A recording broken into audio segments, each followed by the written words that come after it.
This is crazy, this is crazy, this is crazy.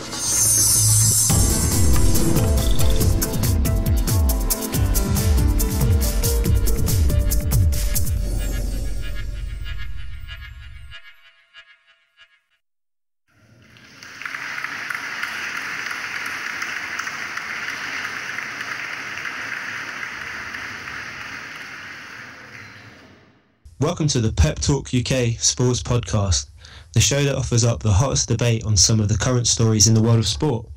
I'm Mike, and this week I get the pleasure of introducing another mix of pundits. I expect these two are a bit glum given all the transfer activity that's not happening at the Emirates. As always on the pod, I'm joined by Pascal in Paris and Frankie B in London. Gentlemen, good evening. Oyez! Bonsoir. Oui, je suis là. Ça va quand même, I'm doing all right. I had a very good morning, very pleasant morning with Delphine. She came instead of her last night. We had a very, very good time. We watched the movie Suicide Squad, and there was a lot of suicidal tendencies afterwards, if you know what I mean. Yeah, I hear you, brother. I hear you. I'm glad you've got something to get you excited in the summer. When Arsene Wenger's not giving you much to shout about. Oh, that's true. That's very true, Mikel. I'm very disappointed about that. I'm sure we'll be talking about it. We'll get onto that. We will. But yes, that is not all we've got for you this week. Oh, lucky listeners. This week we are happy to have our three gentlemen, two first-time panelists on the show. One gentleman has been here before. First up is Leeds United fan and professional boxing writer, Mr. Shaz Chaudhry. How you doing, Mike? You all right? I'm very good, mate. How are you doing? I'm all right. I'm good, thank you. Thank you for having me on. Very good. Thank you for joining us. You nervous? No, not really. I'm just listening to the other panelists, and I'm hoping I'm not going to be thrown in at the deep end. No, you're in good company. Pascal is joining us from Paris. Shaz, I understand that you know our very own Linus Adofia. Is that right? I do. Linus trains in the same gym as I do. I'm in a gym at Buckhurst Hill in the mornings called Club KO, and Linus's trainer, Terry Stewart, he's there, and some of his stables spar in there, so you have Linus coming in quite frequently to spar in there, training there with Terry Stewart and the rest of the gang. You ever taken a punch from him? I haven't taken a punch from him, but I've seen another Luton boy, Kay Prosper, take a punch from him and punch him straight back. They're right. Terry Stewart also does the corners for James DeGale. So you've got James DeGale coming in the gym. You've got a guy called Jake Ball, who's a light heavyweight, coming in. Reece Bellotti. You've got Linus in the same gym. You've got Kay Prosper. You've got a young lad called Brad Pauls. So there's a lot of professionals, good professionals, that come in and train in the same gym. And you get to see them being put through their paces, and you get to see them training hard and sweating it out. Do you train with them at all? I do. I train side by side. I don't train with them because what people don't realise is pros are pros. We get to see him in a fight, and it's easy to say, well, he won, or he was a bit slow, or he didn't look sharp. But these boys put in a lot of graft behind the scenes. You can almost say, Shaz, that they work. No, you can say they work. You can sing it out like Rihanna. I'd say they put in the graft. Shaz, well, I've got one more question that comes to mind. Have you ever tried Linus in a push-up challenge? I haven't, but he is super fit. The guy would. There's no point. I'd probably sweat just watching him do it. Yeah. I hear you. Shaz, would you like to share your social media details with us tonight? Yes, I'm on Twitter, Shaz_Smack, SMAC, which is also on the same handle for Instagram. And you can read up some of my write-ups on boxingnut.com, round8.com and New Age Boxing UK. Awesome, thank you very much. We move on to another first-timer on the pod, listeners. It's Rufio. He's into his football in a vocal way. He's gearing up for a host of Champions League games this season. He's our lifetime Spurs fan. Rufio, good evening. What are you saying, Mike? Are you alright? I'm good, mate. Welcome. Yeah, I'm looking forward to this evening and also looking forward to the season. I'm sure you are as well, because we're both going to the Champions League games together. Yeah, I'll sit next to each other. Yeah, should be a cultural experience for you, mate. Yeah, it certainly will be. I've certainly got some questions for you coming up. Thank you for joining us. Michael, you and Rufio very, very close. As in, very close. You watch games together. You sleep together. Sometimes. Oi. I think this guy wants some menage a trois, you know what I mean? I'm French. I'm very open-minded. He's forward. That's another podcast right there. Yeah. He's forward, if nothing else. It's getting hot in here, lads. Just calm down, please. Yeah, there's one more person. It's near my in bedtime. Here. We got Louie from London, one of the biggest.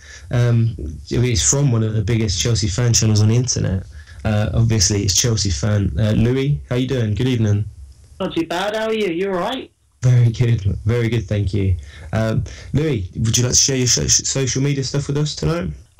Yeah. Well, I've got. It was the same as before. It's at 100% Chelsea for Twitter. It's the same on Facebook and Instagram. If you just search it all there, you'll find it. It's the same on YouTube. We have a YouTube channel there where we're covering everything to do with Chelsea, and we will have some special stuff up this week for the beginning of the season against West Ham.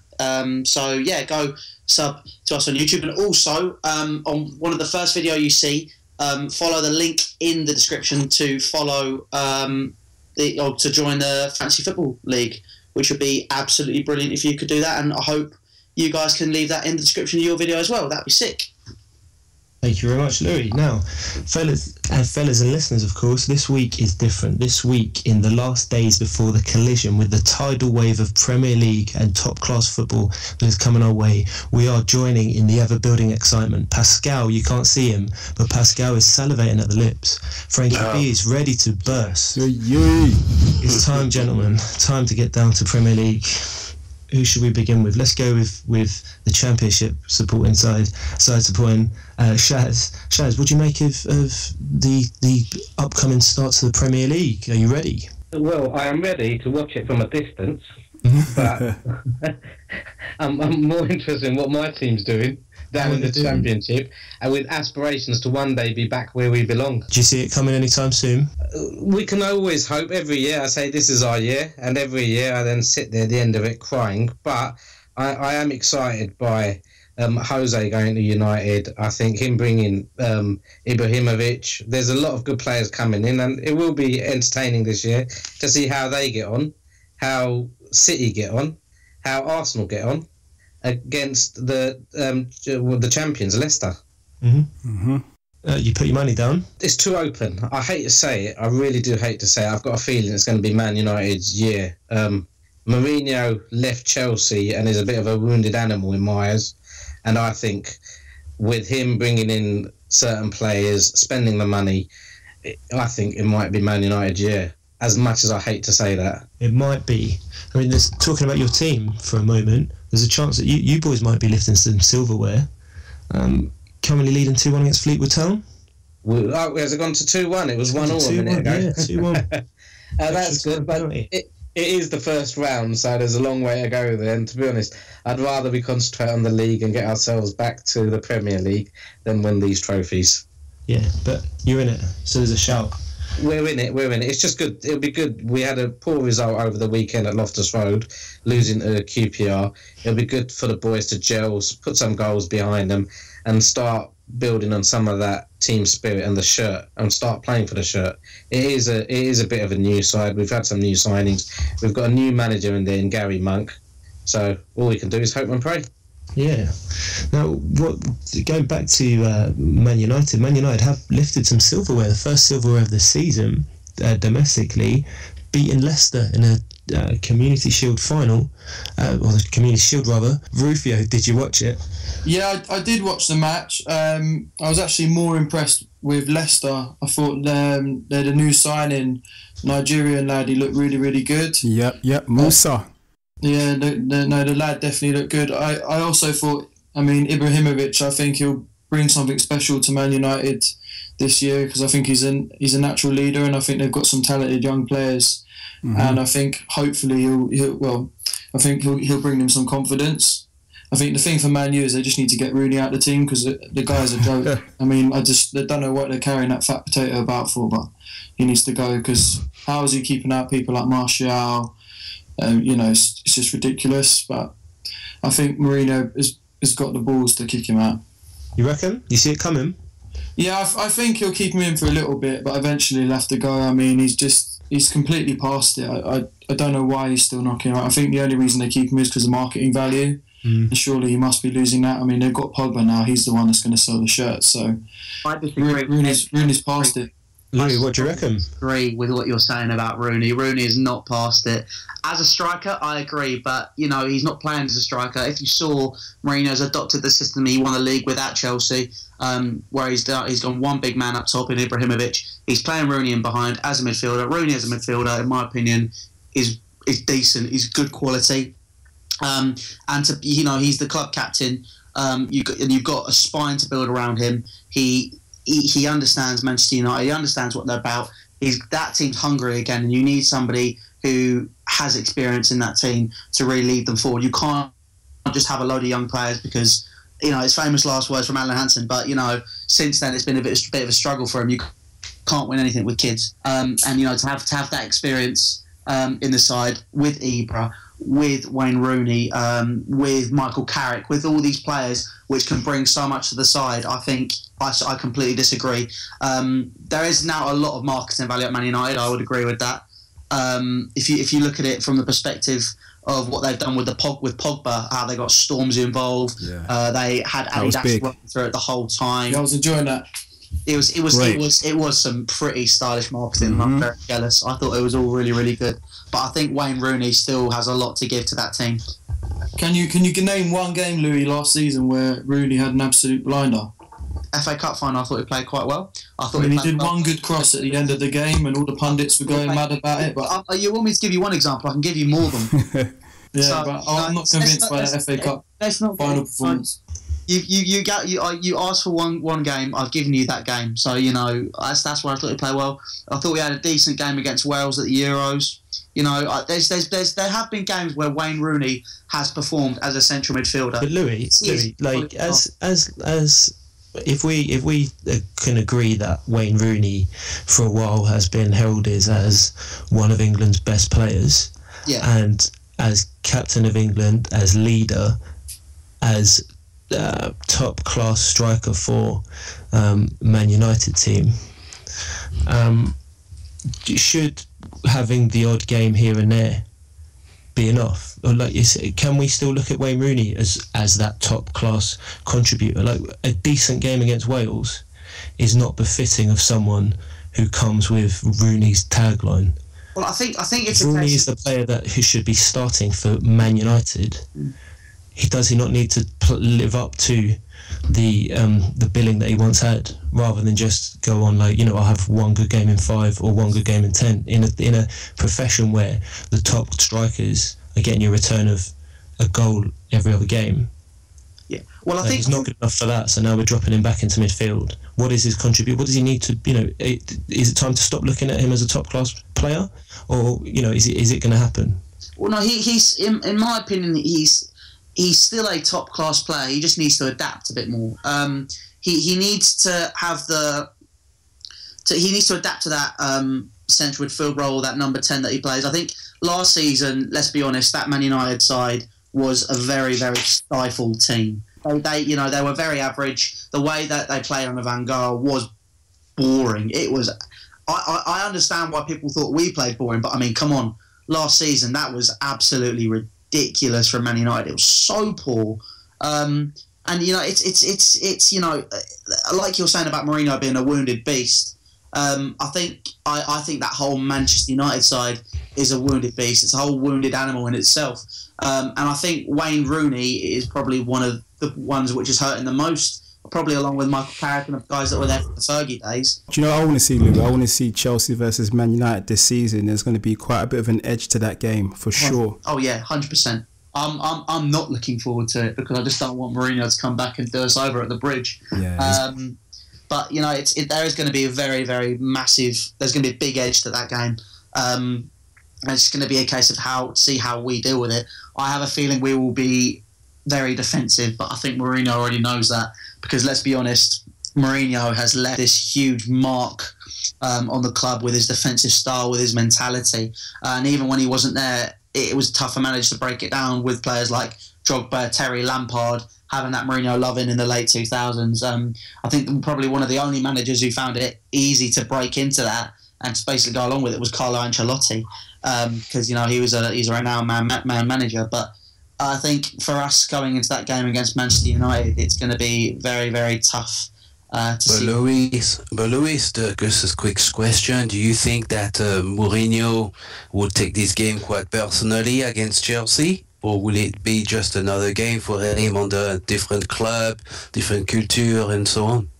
I think Mourinho is a professional. He'll what he will do is he will create a mentality in the press, and the press will bite their hand off with that and to create that mentality. But going into the game, Mourinho will look at it as any other game. That's my opinion. You as a professional, you would. I'm not a professional manager, obviously, but in any walk of life, if you were going to go back to somewhere where you found it very tough towards the end, or if you found it very tough, you've got to just head back there as a professional. You've got to set the example, and I think Mourinho will do that. And he will approach on the touchline in those 90 minutes. He will be approaching that as the Manchester United manager. Well, Louis, for me, Mourinho, I see him as a 3-season manager. I don't particularly believe that he will remain at Manchester United for a very long period of time. I think Mourinho has a point to prove to himself and to the rest of the Premier League, because the manner on which he left Chelsea was quite disgraceful, to be honest. As an individual, I think Mourinho has very questionable characteristics. But in terms of what he's going to achieve this season, I have no doubt that they will add to the trophy that they won last week. They will probably win or be very close to winning the league this year. I think Manchester United are the favourites. Leicester put on a very good performance, I must say, against them in the Charity Shield. But with the fact that United are no longer in European competition, such as the Champions League, they will have the greater opportunities to prepare for games week in, week out. They're in the Europa League, I believe. So they will be, yes, that's correct, but I'm not sure whether Mourinho will take this trophy very seriously. It depends on how very well, United perform during the competition.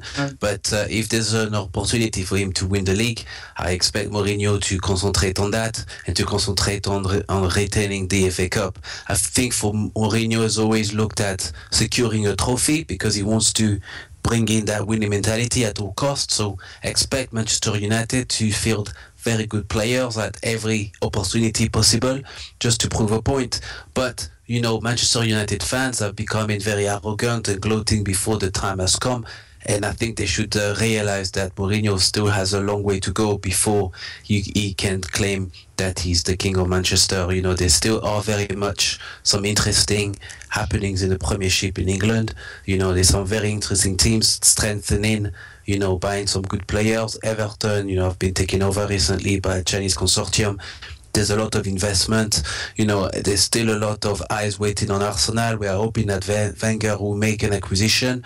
If not, I still believe that Arsenal will be competitive to some extent.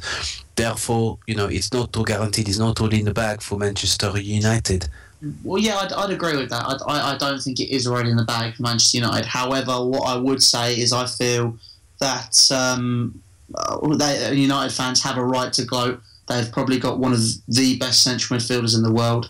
They've probably got one of the most marketable players in the world. You've probably got one of the best strikers and probably one of the most experienced strikers in the league in Zlatan Ibrahimovic. You've probably got one of the best young players in Martial. There is so much potential and so much going on in that side that, if you look at them versus any other side, possibly Manchester City is up there with them as well. But in my eyes, Manchester United are miles and miles in front of everybody else. Louie Beneventi believes that Mourinho is the best manager in the league, but I believe that Pochettino is equally talented, having less money at his disposal.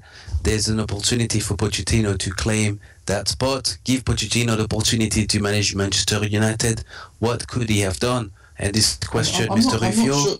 I'm not sure if Pochettino would fit in with Manchester United. I think what Pochettino is good at is he's taking a core of young players who are willing to follow his sort of rigorous training regime and then developing them. I'm not sure if he went to a club with the sort of superstar players and the egos like Manchester United. he would do well because some of them might not buy into it. I also think, you know, Mourinho has won many trophies in his career while Pochettino hasn't. But I think Pochettino has the potential to be a really great manager. But in terms of longevity, Rufio, because, you know, if you look at the track record of Mourinho is worse than a Frenchman staying faithful to a French woman. He's always looking for other girls. I'm not talking about myself personally, but it's a very, very common French trait. And Mourinho has not spent more than 5 seasons in one club at one time. So I don't particularly believe that he will remain at Old Trafford for a very long time. I believe he'll probably stay there 3 or 4 years, and he'll look to perhaps go to another country. I can see him taking over PSG one day and become the manager of Paris Saint-Germain. It's possible, you know. Mourinho. Pascal, he's here for now. He's at White Hart Lane for now. What would you say is like minimum expectation for Spurs this season? I mean, I would be happy if we got top 4. End of the day, we're slowly building. I mean, Mikey, I'm sure you'd agree with me. It's a great time to be a Spurs fan. Exciting. You know, we are building up a core of young players, a lot of homegrown players. We've got. I mean, sadly, we're going to be leaving White Hart Lane, but we've got what should be an amazing stadium if they get the pricing right and they don't do an Arsenal around the corner. And you know, we've got things to look forward to really, because we've got some young gems in there like Dele Alli, you know, Harry Kane, and they will get better if and it's a big if, we can hold on to them, because you know our top wage is at 80 grand a week, and you look at like Old Trafford, they're paying out 300k a week. You know, it's whether we can hold on to those players. But it's a great time to be a Tottenham fan. You know, it is. And what other business would you like to see done in the next weeks before the transfer window closes? Yeah, I mean, I don't think we've done enough really. I mean, I think we've covered 2 positions, which is great, because the old Spurs used to buy players that we didn't need in the wrong positions. For example, with the Bale money, we bought 4 or 5 central midfielders. We've brought Victor Wanyama. He's a decent player. He's going to come in. He'll add an extra level of skill to the midfield. I mean, last year when Dembele was gone, we had Ryan Mason as backup. It just wasn't good enough. We've also got in the young Dutch striker who looks pretty tasty. But I think for us, the big issue is actually around Eriksen. I think he's a good player. I really like him. Where would you play him? I think we need someone else, another creative player to push him. You know, like. We look at Mahrez. I'm not saying we're going to get him. He's completely out of our price bracket. But Mahrez, I'd take Mata from Man U if they were offering him. Just someone with that little bit of creativity. I think that's what we were missing against the top teams last year. We did Man U, but against Arsenal and Chelsea, I think with that little extra sparkle, we might have been able to beat them, but we were missing that. And what chance do you give Spurs of winning the title this year? I don't think we're going to win the title this year. What chance? I wouldn't give us a big chance, but I do think we will finish in the top 4. I think what Arsenal and Tottenham have, which the other teams don't have, is, you know, we actually have a team that's been there for a while. Stability. Yeah. But on the other hand, I think the fact that Chelsea don't have the European football is such an advantage. There is no way Leicester would have won the league if they had European football. I mean, the Europa League has killed Tottenham for years. You know, Bale getting injured in crucial moments. And I think if you look at the season, Liverpool didn't have European football. They nearly won the league. I think that's a big plus as well, because it drains the teams, you know what I mean? Yeah. Now, Shaz, let's turn to you as definitely the neutral. You don't support Premier League side. Who if you had to say, who would be your top 4 next season? I think it's going to be Man United first, Man City second. You're going to have Chelsea in third, and Arsenal going to finish in 4th, and everyone else is going to be behind chasing them 4. That's my top 4. Do you not think it'll be very tight? It's going to be tight, and I won't put any money on it. It is going to be a cracking season. I think there's going to be a lot of drama. There's so many good players in the Premier League at the moment. We've got some of the best managers there, and we've still got some time for people to go and pull out some players. You really don't know until the season starts who's going to be wearing what shirt and playing where. And again, injuries do affect seasons. If players get injured, European competition, distractions, you really don't know. Everyone is in the mix. But if I had to pick my top 4, on what I've seen so far, on the players that have come in, that's how I'd go. If Arsenal don't sign any more defenders, do you see them making it to 4th? The problem I have with Arsenal is Wenger somehow manages to get them to be there and thereabouts without actually winning it. Now, he does have some form of ethos at the club. He still has a lot of very good players there, and even if they don't add to the squad, I'm not talking about them winning it. I still think it will be hard for anyone to pick them for 4th spot. You've got Tottenham, Leicester challenging for that, but I think Arsenal will get 4th. I personally, not that anyone asked me, but I personally think it'll be amazing or an achievement if both North London clubs make it into the top 4. I've been taking a good look at these squads at the moment, and I can't see I can't see Arsenal lifting the title. If the transfer window shuts like now, I can't see how Arsenal will win the title. And in this season where we've got to have 7 or 8 teams. If we remember what happened at the start of the summer with Leicester winning the title, I can't see how we have any less than 7 or 8 teams who all fancy it for the title. West Ham, Liverpool, Tottenham, Everton are pushing. Arsenal have a crisis at centre half. Yep. And this season is very different to other seasons where you might have been guaranteed something. This season you're going to have to work for what you get. Definitely. I know, Pascal, what do you think to that? I agree with you, Michael. I think that Arsenal will struggle. I'm not particularly confident. With the Liverpool game, I think Liverpool will beat Arsenal. And despite the defeat, Arsene Wenger will remain resilient and will carry on in staying steadfast to his philosophy. But you are very much correct, Michael. This season is proving to become even more difficult. But we also have not included, I think the dark horse this season will be West Ham. West Ham are a very good side. Slaven Bilic is a very good manager. He's very young, he's very astute, and he's adding to his team very well with the acquisition of the young Ghanaian Andre Ayew, who I know very well because he played at Olympique Marseille, and his father, Abedi Pelé, was a very good player as well at the same club. And so Ayew will also give a different dimension to West Ham, and the London clubs now becoming more and more competitive. So with West Ham entering a new stadium, with Chelsea rebuilding, with Arsenal remaining the way they are, even though there's a lack of investment in the team, they still have a very good core of players who know each other very well, quite instinctive play. You expect Arsenal to compete for 4th place as they always do. I agree with you, they will not win the trophy, but the trophy will be between the 2 Manchester clubs. But even Pep Guardiola, I expect Pep Guardiola to also struggle this year because he doesn't understand the league very well. And I will actually put Arsenal 2nd place after Manchester. That would be my prediction. My prediction will be Manchester United at number 1, Arsenal number 2, Manchester City number 3, and Tottenham number 4. I think Chelsea will finish number 5. I've never heard anything so biased in my life. Are you sure, Louis? Because I've seen some of your stuff on YouTube. Here's your top 4. If you have seen it, then you'll have heard me say that I don't think we'll finish in the top 4. No, I'm just trying to wind you up, mate, because you're a Chelsea boy. Yeah. Fellas, I tell you what, who's going to be the top London club this season? I'm not saying anything because every time I say Tottenham are going to finish above Arsenal, I end up losing a lot of money, so I keep my mouth shut. Spurs will. You reckon? Do you know what? I hate to say it, but I think Chelsea this season, I think they're going to come back. Reason why I say that, they've got no European football. They've got a great manager. Like, this guy's a motivational speaker. Like, Conte, what he did at Juventus was remarkable. The other teams are going to be preoccupied with European games, FA Cup games, league games. The games are going to pile up. In the meanwhile, Chelsea will be in the sauna and the steam room.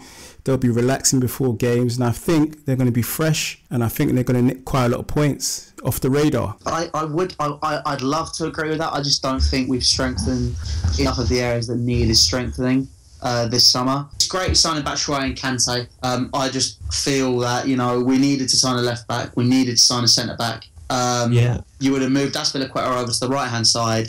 and you would have a quality left back to replace him. So, you know, you're not worrying about those two sides, and you'd have someone solid, world class in the middle. But Louis, what about your youth team players? Because I mean, I go to a lot of Tottenham under-21 games, and you know, as much as I despise Chelsea, I think we're the second best youth team after yours, which is the first. Surely, because you know, I've seen you play. You've got some gems in your youth team. Is there no one that can step up? Well, there's Andreas Christensen, who could come in as that centre back, but he's on that 2-year loan at Borussia Mönchengladbach, and it looks like we might be selling him to them at the end of that loan, which is probably the stupidest thing I've ever heard. After we've done it with Matic, we've done it with Ryan Bertrand, we've done it with like Lukaku, we've done it with De Bruyne. There are so many players that we've just sold because they, you know, they wouldn't get in the team at that point in time. Lukaku, I personally would have lined up for another season. I wouldn't have sold Bertrand because he would be that left back that we have now, and he's homegrown, so he'd add to that quota. But right now in that team, there's potentially Ola Aina, who could probably step up. Charlie Masunda could probably step up into that number 10 role if we needed to use him, or out wide. Christensen, Aina. There's so many players in that team that could make the step up. I mean, look, Ruben Loftus-Cheek's the closest to doing it, probably. He just needs to be given that opportunity. And in my opinion, he should be in there ahead of Nemanja Matic. Wow. That's a big interesting. Call, you know? Interesting. All right, cool. Shaz, I'd like to come to you right now, and Louis, actually, because as you know, or you may know, John Stones has completed his £47.5 million transfer to Man City from Everton. That's a player Chelsea really could have done with, don't you think? If you asked me this question a year ago, I would have gone 100%. This year, I'm sort of going, nah, I would not like John Stones. I think he'd be great as a ball-playing centre-half to play alongside John Terry. But after what Roberto Martinez has done this season at last season at Everton, and just completely demolished that back four, just basically probably made them lose all confidence in themselves, which is why they've had a massive revamp at the back with Ashley Williams coming in. There's talk of Jose Font. You know, they're completely revamping that back four. And you guys aren't doing it. But I mean, if John Stones hits the ground running, which he'll need to do, as I think it's Shaz, you said, Man City are going to be looking good.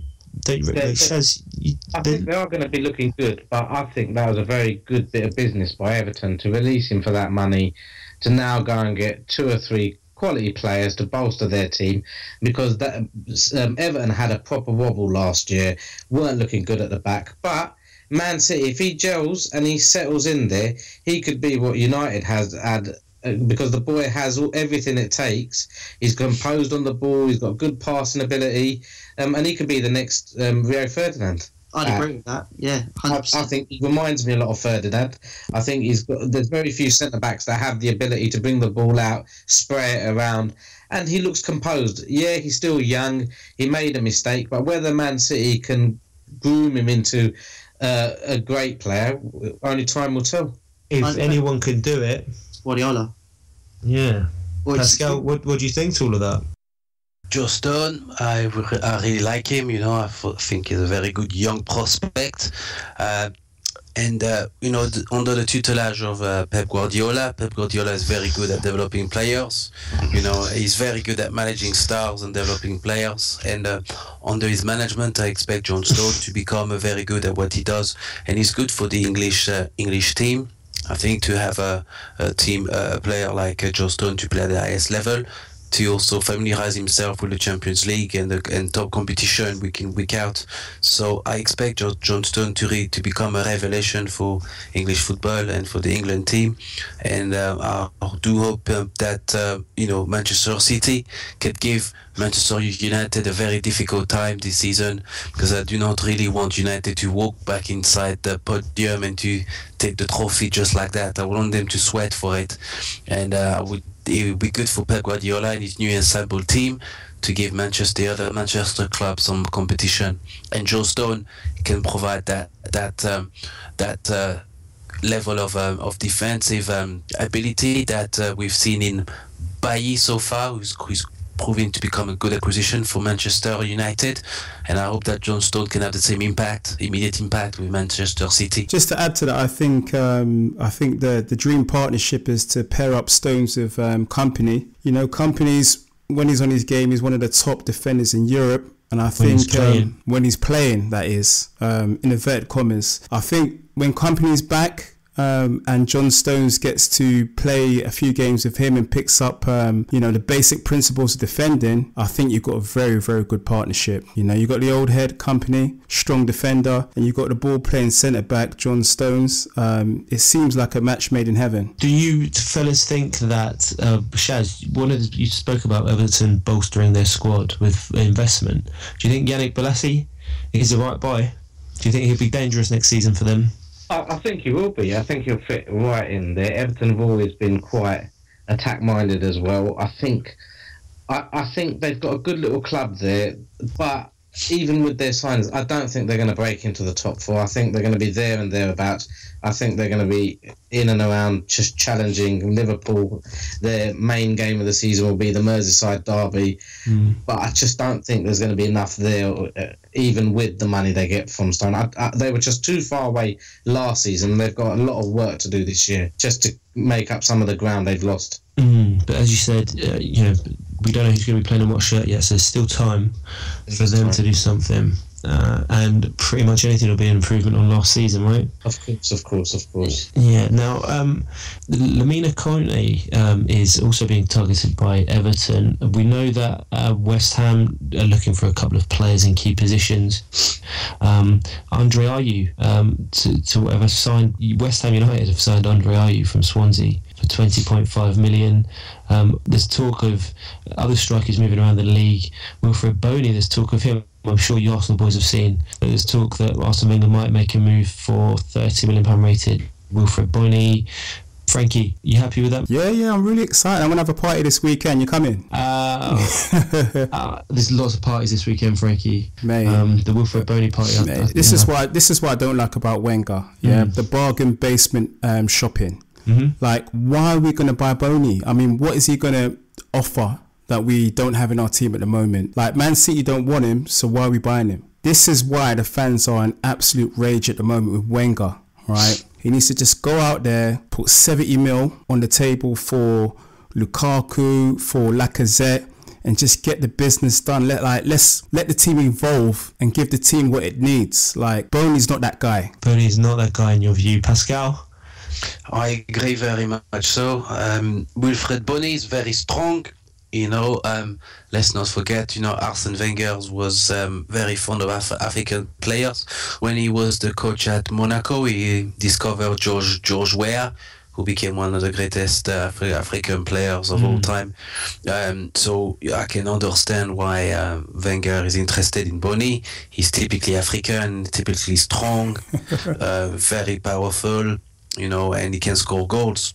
The problem is the game has evolved terribly now from those days in the 80s and 90s where we had the pace and power of African players. Now we need a bit more technical ability.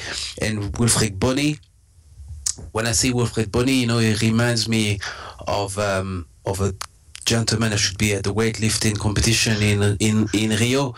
I just don't understand what he would bring for Arsenal in terms of his capabilities as a striker.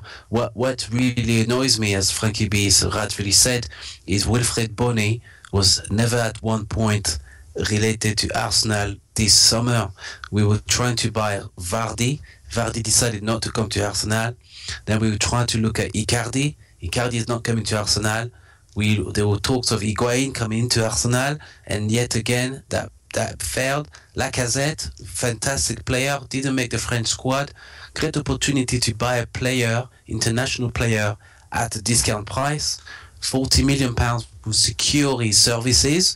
Wenger decides not to do that, and now he's looking at a player that is 27 years old, that requires a work permit to remain in this country, and he wants to pay £30 million. I do not understand. It doesn't make any sense to me, and this is typical Arsene Wenger. Lacazette will provide better value for money for £40 million than £30 million in Wilfred Boney. Like, Pascal, let's analyse this. Lacazette, we made a £29 million bid for Lacazette, but then we're going to pay 30 for Boney. Does that make sense? Doesn't make any sense whatsoever. Maybe they're just playing around with them. Maybe they're fooling around and they're making them think that maybe there are other strikers Mate, they consider him? I think Wenger's flirting with the fans. I think he's got no intention to buy any players. I think he's just teasing the fans. Yeah, we work very hard. 24 hours a day, we work hard. And what happens? No players. Well, there's still time. I've obviously, with I as part of the thing I do with Ball Street, I speak to various people, and I spoke to, I've seen some stuff with Robbie from Arsenal Fan TV over the past couple of days, and he's bumped into Ivan Gazidis a couple of times at the Emirates, and when he's spoken about those transfers, he's always said, you know, Robbie's asked him very specific questions, and then when Robbie normally asks someone a question, they're normally so direct, there's no way of getting out of it and coming up with an answer. Ivan Gazidis has just answered. So Robbie, for example, said, are we going to sign a defender or a centre-half? He just goes, listen, Robbie, we're going to be all right. Literally in that tone as well, apparently. So, you know, I think if you can be that calm and that composed about a situation, you're either very, very, very, very, very good at lying, which might be the case, or there might be something under their wraps. Yeah, but you know what doesn't help him, Louis? Like, I'm hearing today we put in a £30 million bid for Mahrez. Now, Balassi is going to Everton for 30 million. How does that stack up? Well, that's his buyout clause, isn't it? Or just below his buyout clause? He hasn't got a buyout clause, Mahrez. Hasn't he got one? He hasn't got one. Okay, yeah, that doesn't make sense. Doesn't make sense, does it? No, it doesn't. Balassi's 30 million, all right? Man City have bought a couple £30 million players from South America. So how can Mahrez be? How can his valuation be 30 million? It's madness. It is madness. I mean, there's all this talk. Let's be honest. Arsenal over the past few seasons, Wenger has pulled something out of the hat at some point. Mikkel Silvestre. He has, but Philip, right? Shaz, if I could come to you, what do you think, or what does it say to you that Jamie Vardy turned down the opportunity to move to Arsenal? I think it sums it all up.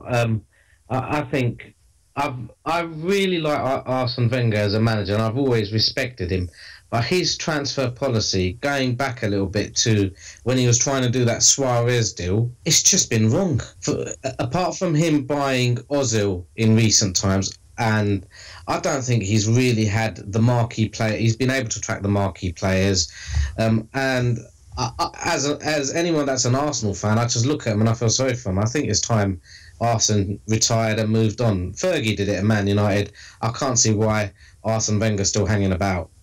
He's really, really taking that club and the fans through the mire when he should just walk away from it now, get his little seat on the board, pop along, shake a few hands, take a few selfies. It's time for him to go. I think, Raz, thank you for summing that up. I think that would be a poignant note on to end this football section on. But I think it'd be better to end with a bit of positive news for Leeds fans. Have you seen the score? What's the score? I don't know. You don't know the score? No, I don't. It was 2-2 last I left it. It was 2-2 in extra time, and Leeds won 5-4 on penalties. Oh, result. So you're still in the cup. You're still in with a shout. You have more cup wins than Arsenal, Chelsea and Tottenham this summer. I don't know whether it's a good thing or a bad thing, but it's good for confidence for now. Yeah, it has to be, at least that. Gentlemen, time to move on to the boxing. Thank you as ever for your contributions. There's an upcoming match up on the 21st of August between Errol Spence, the 26-year-old southpaw, and Leonard Bundu, the 41-year-old, in the welterweight IBF world title fight. We're looking forward to this, Shaz? I really like Errol Spence. I think there's a certain swagger about him. You mentioned the word southpaw. He's got a good little style, and Bundu is styles make fights, and Bundu may be a very good fighter for him to showcase his talents. Spence has a bit of power behind him. He can punch, he can defend, he's got that awkward southpaw about him, and I think this may work out to be a very good stepping stone for him to move on and get a title shot. Pascal, what do you say? I agree with Shaz. Leonard Bundu, I like Leonard Bundu. He's a very good fighter, a veteran fighter. You know, he's 42 years of age. Sierra Leonean, fighting out of Italy. And he performed very well in some recent fights against Turnham. He gave Turnham a very good fight. Turnham had to fight a different kind of fight.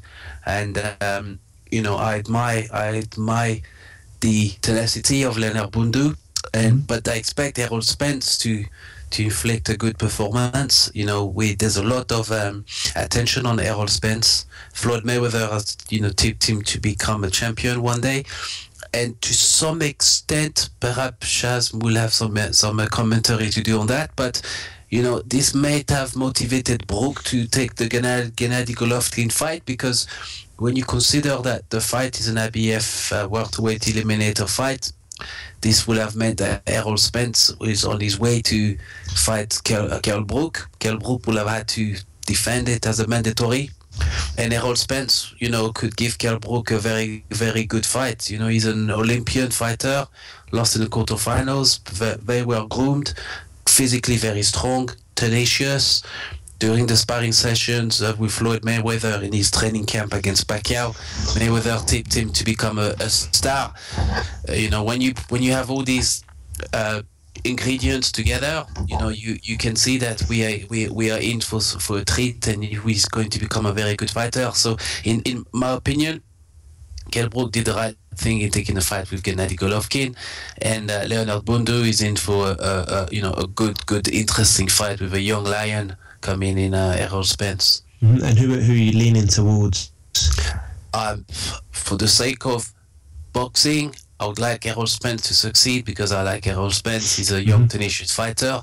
But let's not write off Leonard Bundu just yet. He's never been knocked out before. He's lost, but never been knocked out. And if you see Leonard Bundu, he's also very aggressive, very energetic. He's 42 years of age, but in a true African fashion, very strong, very hard-wearing welterweight. So it will be a very good fight. So do not be put off by the age, but be attentive to the performance of both fighters, which I think will be very good. Right. Moving on to another fighter who fought recently, Shaz, I'd like to ask you about the Andre Ward Alexander Brand fight that took place in California over the last weekend.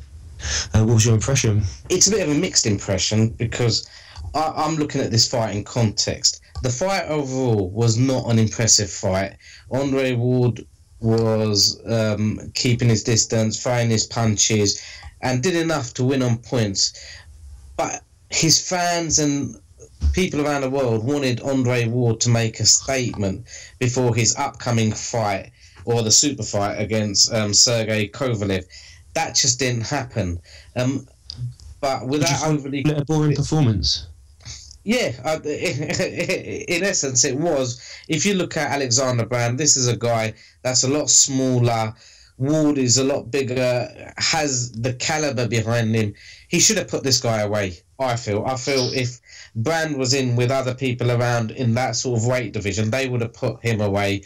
And for some reason, Andre Ward just lacked that killer clinical finishing ability which you'd expect of him, which may be down to ring rust, because this guy Andre Ward, as much as he's a fantastic fighter and he's 30-0, he has the biggest criticism of him has been his inactivity. He's only had this was his second fight in 2016. In the whole of 2015 he had one fight. He didn't fight in 2014. He had one fight in 2013, one fight in 2012. That's for someone that's got to 30-0. He's now 32 years old. He could have had a lot more fights in between there, and he just hasn't. He was supposed to fight this guy last November. That didn't happen. Ward pulled out with a knee injury, and for some reason they went back to fight him. But I can understand. It was a tune-up fight. The big fight is with Kovalev. Kovalev came through a shaky fight as well. He fought Chilamba not so long ago and won that on points. But again, for Kovalev with the power, he didn't look too impressive either. It's a matter of maybe they didn't want to go out full out. Maybe they both have an eye on the super fight. Who knows? But that would probably be... It's set up nicely for the super fight in November. Yeah, have you seen or read who Sergey Kovalev wants in his corner when he fights him on the 19th of November? I have read it. Trying not to overly get political. Just hope Andre Ward doesn't have Donald Trump in his corner. That's right. So Kovalev has asked for Mr. Putin to be in his corner. Sticking to that fight, Pascal. Yes. What are you expecting from Andre Ward? What are you expecting in the fight with Kovalev? What I find about the performance against Brand and overall the performance that Andre Ward is certainly having over the last few fights, as I believe that the gospel of Floyd Mayweather is trickling down to quite a lot of boxers in terms of not taking as much punishment as possible and trying to win fights with being defensive and being very clever. And Floyd has built his career by being very, very, very economical with his punches, very effective with his defense, and by always preaching the gospel of not taking too much punishment to enable longevity in the sport. And I think that Andre Ward is a disciple of Floyd's in that respect, and tries as much to follow in his footsteps by remaining undefeated, by not taking too much punishment, by not taking too much risks, but by winning the fight. And it appears that a lot of pundits and fans alike didn't particularly enjoy last week's performance, but he won in unanimous decision. Brand was later seen with Kovalev taking photos and selfies, saying that Ward doesn't have any power, which I don't think is entirely true. I think that Ward does have some power, but I think he was being overly cautious during that fight. And the fight with Kovalev was on his mind, if I'm honest with you. But it will be interesting fight in November. I expect Kovalev to be more aggressive. The fight against Chilemba also showed that Kovalev could be vulnerable to counter punches, and Andre Ward can definitely punish Kovalev in that regard. But at the same time, Kovalev is also very strong, very, very powerful boxer, and it's just going to be a mouth-watering fight. I'm going to be very, very excited to watch the fight. I hope that nothing happens during the build-up. I hope that both fighters remain injury-free, because you'll be a very good pre-Christmas present for all boxing fans around the world. Also, it remains to be seen. It will be seen. It's 3.5 months away, that fight, so there is time for something to go wrong. But as you said, Pascal, we hope nothing does go wrong. Gentlemen, I'm afraid that's time. That's our time up this. Thank you as ever for your interesting commentary. To Frankie B, Pascal in Paris, Shaz, first timer, Louie, Rufio, thank you all. You've been listening to the Pep Talk UK Sports Podcast. This is crazy. And don't forget to follow us on Twitter at PepTalk_UK.